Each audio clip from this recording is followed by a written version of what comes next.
Pour conclure cette émission, nous avons avec nous Julie. Bonjour, soyez la bienvenue sur l'antenne d'Europe 1, Julie. Bonjour Olivier, bonjour à tous. Quel âge avez-vous et d'où nous appelez-vous ? Alors j'ai 28 ans, donc bientôt 29 le mois prochain, et je vous appelle de la Gorgue, dans le Nord-Pas-de-Calais.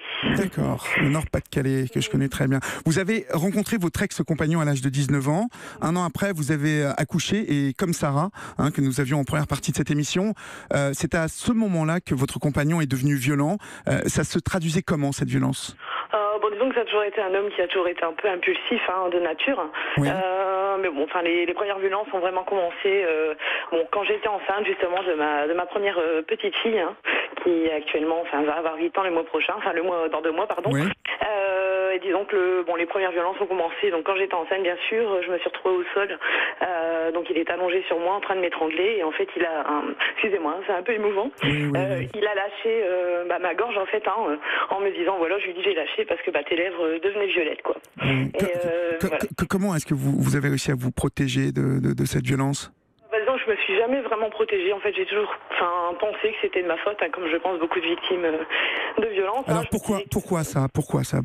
Je sais pas, je lui trouvais toujours une excuse. Je lui disais soit il allait pas bien, soit il y avait un mot que j'avais dit de trop, ou que c'est moi qui avais créé la dispute, alors que non, bien sûr.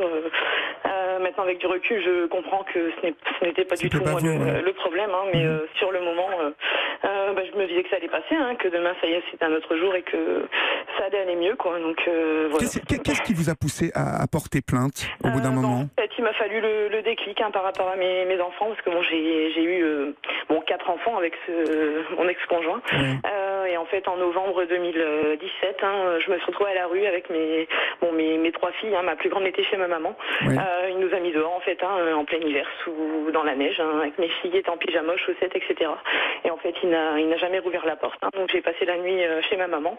Et en fait, ça a été le déclic, je pense, d'avoir vu mes enfants, ses propres filles également à lui, du coup, mis à la rue comme ça. Donc, en fait, ça m'a fait un électrochoc et j'ai dit que il était temps, quoi.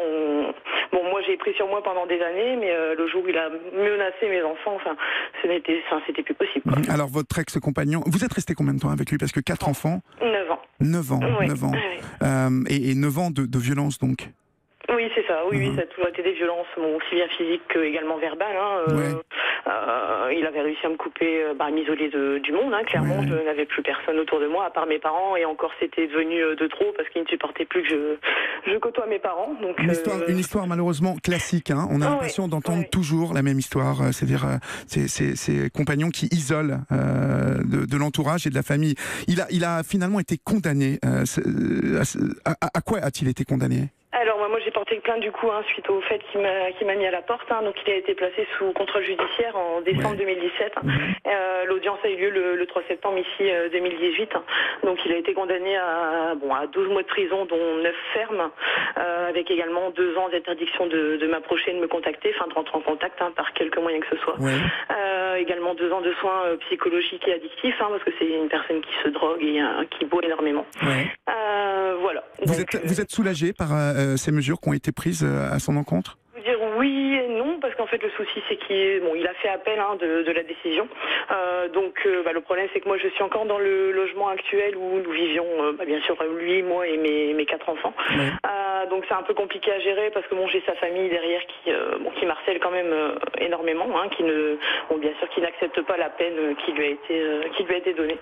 Donc c'est un peu compliqué à gérer de ce côté-là, mais je me sens quand même fière de moi d'avoir osé sauter le pas. Vous pouvez Julie, parce que c'est important qu'aujourd'hui justice vous soit faite et que vous soyez reconnu comme victime, parce que 9 mois ferme et puis 2 ans de suivi de soins et de suivi, ça n'est pas rien. En tout cas, c'est quelque chose qui peut modifier peut-être la mentalité de cet homme. Merci en tout cas Julie pour votre précieux témoignage.